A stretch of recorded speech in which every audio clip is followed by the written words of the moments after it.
I was trying to buy, Pumas because LL had them. I was trying to rap. I was trying to do anything like hip hop culture I wanted to be like a part of. For real, for real.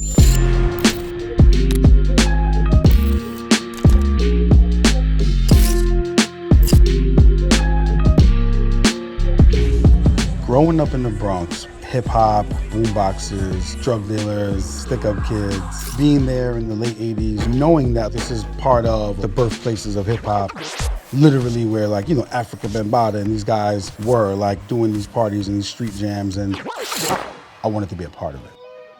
Growing up, photography, it caught my eye because my mom would have all these pictures up. I would take her camera. I was known for having a camera on me at all times. Take this photo. I always wanted to capture the moment. Yo, Len. People laughing, telling stories. You developed those pictures yet? On a bus, going home, having a conversation. So very early on, I had a beautiful child. I'm fresh out of high school. I had some friends in my neighborhood who were making dope records, and they allowed me to show up at their videos, and boom, again comes the camera. That's what led to Rockefeller Records. I immediately get really cool with Jay.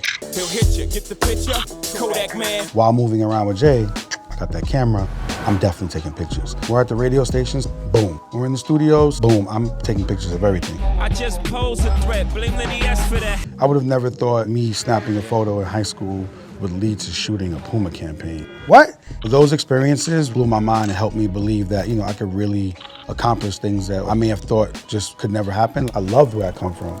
Love it. Kids that grow up in the hood sometimes think things aren't attainable and we don't have the proper education, we don't have the proper mentors. I'm not even doing it for myself. I'm doing it for the kid who thinks maybe I could do that one day, because it is 100% possible. My whole thing of being in this business is being able to pay it forward, helping people out, getting them jobs, getting them opportunities. If I can help, I'm 100% going to. Lenny S. Wow, yo, what's good, my brother? How you doing, my brother? Step inside. Let me show you where you are and tell you what this is. My Lord. Right? I mean, this is what made me love hip hop. You already know what I have chills under this Puma jacket. Yeah. I'm a fan first. I would see these artists wearing these clothes that I admired. Puma was one of the things that stuck out. And it wasn't only in music, right? It was like basketball too. It was like watching Clyde Frazier. I remember this ad he had on a mink coat. Cat on the side of him. The Puma Clyde shoe, we already know what that meant to hip hop in the 1980s. We already know how important that was to the B-boys, especially with the gliding and the back floats. And it still means the same now, 30, 40 years later. Absolutely. You know what I mean? It was a lifestyle thing. The artist had nothing to do with the athlete, who had nothing to do with the actor, who had nothing to do with the B-boy. These are all different people, different ways of life, but one thing connected: that slide, that silhouette, that sneaker, that's classic. There's not a lot of things that you could put on from the 60s that you could put on today and look just as fresh or look just as modern or look just as cool, and Puma has that, so that's legendary. That's for all time.